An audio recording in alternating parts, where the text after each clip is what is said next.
Elon Musk fires back at Kamala Harris for spreading lies all over Twitter. You guys gotta check this out. This is what being wrong and also yelling looks like. It's terrible, terrible look. Jill Biden, of course, the witch, Lady Macbeth, who's keeping Joe Biden running, even though she knows that her husband is literally in total physical and mental decay, sounding like a third grade teacher talking to her kids about potty training. You did such a great job. You answered every question. You knew all the... It's honestly pathetic. It's You pathetic. answered every question. It's a terrible look. It's a horrible look. If you're wrong, don't also yell about being wrong. You end up looking like this. It's just awful. So, ladies and gentlemen, Democrats are wrong and in a complete panic right now because what they are seeing from the political landscape is loss after loss after loss after loss. And so they're going to get desperate, just like any rabid animal that wishes to try and extract a little bit of blood while they are cornered, and they're going to lash out. And even CNN, paid CNN commentators, are straight up admitting that this has been a historic win romp for Donald Trump. Did that rhyme? Romp for Trump? I mean, yes, it is a massive win streak for Trump, but he should have never had to deal with a lot of these cases to begin with. A lot of these trumped up charges that they threw at him, everyone knew it was BS. So if these people were smart, they would have the wherewithal and knowledge to know if you keep throwing this stuff at Trump, he's going to win case after case after case. He's only going to build momentum and make us look like fools. And that's exactly what's happening. And you pair that with Biden and the fumbling disaster that he is. Oh my gosh, this guy's a missile headed right to the White House. Another political view of this. I was thinking about the last 30, 35 days or so. I'm not sure any presidential candidate in modern history has had the incredible run of luck of Donald Trump. I mean, from the moment he got convicted in New York on a case that broadly unified the right, and he got his big cash infusion, to the debate implosion of Biden last week, to now we know from the Supreme Court ruling today, he's not going to see the inside of a courtroom outside of sentencing in New York before November. He is on an amazing luck. Democrats were hoping the month of June would totally change the trajectory of this campaign, and it did. Now they're in a nosedive, and they have no idea how to pull out of it. He is on an incredible winning streak right now, and his campaign 30 days after getting convicted is in far better shape than it was. So you can see, of course, the... He had the audacity to say luck. CNN anchors and commentators there listening to that and like, on fire! They have nothing left, man. They have nothing left other than to be wrong and to then yell even louder about how wrong they are.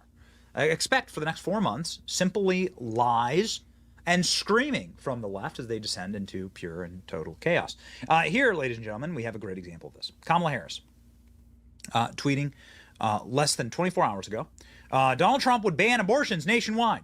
President Joe Biden and I will do everything in our power to stop him and restore women's reproductive freedom. Okay, so there's a message that Kamala Harris has said. How many times does Donald Trump have to say he's going to send it back to the states? Should have been a state issue from the very beginning. Roe v. Wade overstepped, so basically all the Supreme Court did was give the states back their power. But no, of course Kamala Harris is not going to say that because that hurts her cause. She needs people amped up and emotional and try to get some of their friends to vote on behalf of this issue. Meanwhile, Donald Trump said he would never do this. But here's what's wonderful about our current modern era is that it's actually harder to lie than ever before. It's been really easy to lie, actually, when there was centralized power with just a few media companies, and you just had to hope and pray that those media companies did the fact-checking. But now, especially on X, the fact-checking has been democratized into something called community notes. And Kamala Harris got a community note from the surface of the sun. It was so scorching on this one. President Trump has repeatedly said he will not sign a national abortion ban, according to CNN, the BBC, ABC News, the New York Times, Truth Social, Donald Trump. Elon Musk responding, he clearly said he would not do this in the debate, which he did. We'll play you that clip in just a second. Kamala Harris getting completely and totally roasted for this. Let's just click on like one of the links. Trump says he won't sign a federal abortion ban. These are the links that get attached to Kamala Harris's little post on X here. So everybody who shares it also shares these links showing that Kamala Harris is a fat, despicable liar. Trump declines to endorse national abortion ban. He says limits. Again, ladies and gentlemen, you can go to Truth Social, to Donald Trump's own words, where he says it. Okay? So no matter what you think of it, you should be thrilled that politicians who lie for power get put in their place. And Kamala Harris is being sat down on this one. When will politicians, or at least the intern who runs their accounts, learn anything? That lying on this platform doesn't work anymore. Kamala Harris getting completely torched by Elon. I gotta give that a little bit of extra love right there. A little boost. Thanks for clearing that up, Kamala. She could use the community note. Well, there we go. I mean, now she's got the community note. Get the note, Vice President predictive text. Look at that. The note is going more viral than the actual... The community note is going more viral than the actual post on X. Ooh, you have been shamed. I love this platform. People saying it's so proven false by community notes and by the corporate press, actually. Love the added context. Kamala Harris, stop lying. Kamala gets fact-checked. Ooh, baby. When you feel like you have to lie to get the votes. Yeah, the desperation is here. The mask is off. The liars are being exposed, as Catherine. It's glorious to watch in real time. Before Elon Musk took over Twitter, people could say whatever the heck they wanted and it would fly. It would be extremely hard for a lot of people to fact check because, let's be honest, nobody's taking time out of their day to search this up. They're just taking people for their word. I mean, especially if you're the Vice President of the United States. I think the American people should be able to trust your word. But no, you're openly lying and you got exposed on the world stage. You knew Donald Trump's stance on this issue. She just wanted more voters. She just wanted more power. And she just thought she would get away with it, I guess. But think again, because no more lying on Twitter. Not as long as my boy Elon Musk is still in charge. Now, ladies and gentlemen, really important for us to add our own context. This is something that just happened. I mean, it makes this particularly more egregious, Kamala Harris's lies, because we just saw this on Thursday night. Well, the Supreme Court just approved the abortion bill, and I agree with their decision to have done that, and I will not block it. And if you look at this whole question that you're asking, complex but not really complex. 51 years ago, you had Roe v. Wade, and everybody wanted to get it back to the states. Everybody, without exception. Democrats, Republicans, liberals, conservatives. Everybody wanted it back. Religious leaders. And what I did is I put 3 great Supreme Court justices on the court, and they happened to vote in favor of killing Roe v. Wade and moving it back to the states. This is something that everybody wanted. Now, 10 years ago or so, they started talking about how many weeks and how many this, getting into other things. But every legal scholar throughout the world, the most respected, wanted it brought back to the states. I did that. Now the states are working it out. If you look at Ohio, it was a decision that was an end result that was a little bit more liberal than you would have thought. Kansas, I would say the same thing. Texas is different. Florida is different.